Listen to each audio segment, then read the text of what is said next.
อนคืนยืนเฮ็ดหน้าที่อย่างสมศักดิ์ศรีหน้าที่ทหารภาระพิศาสมอบหมายแม้นตายอายบ่ได้ยานเมื่อชาติต้องการทหารต้องไปเดือดดื่นปันใดหัวใจกล้ากัน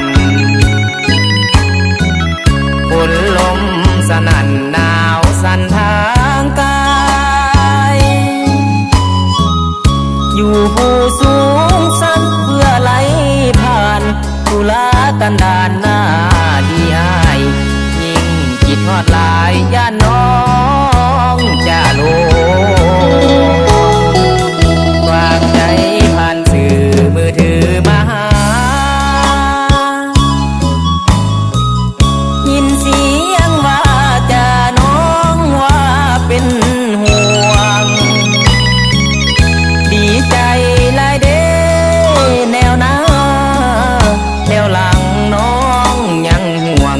ยิ่งหักยิ่งห่วงห่วงชาติห่วงนางด้วยใจคืนฟ้าเหน็บหนาวแสงดาวสว่างผู้พาปากกวงให้ย่างเคลื่อนไหววันใดหมดสิ้นพุงมันทหารจะกลับไปที่2,000ว่าสลองใส่ใหญ่ร่วมกับ3วัยให้น้องจงรอ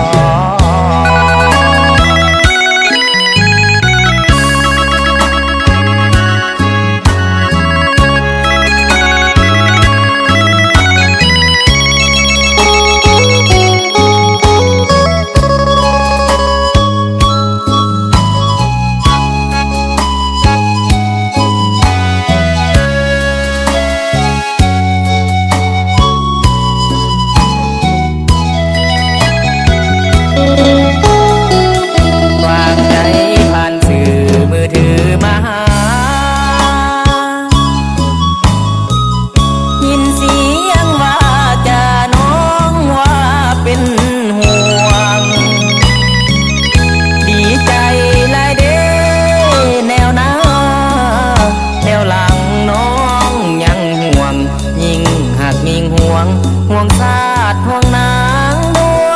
ยใจคืนฟ้าเหน็บหนาวแสงดาวสว่างผู้พาปากกวงให้ย่างเคลื่อนไหววันใดหมดสิ้นพุงมันทหารจะกลับไปที่2,000ว่าสลองใส่ใหญ่ร่วมกับ3วัยให้น้อง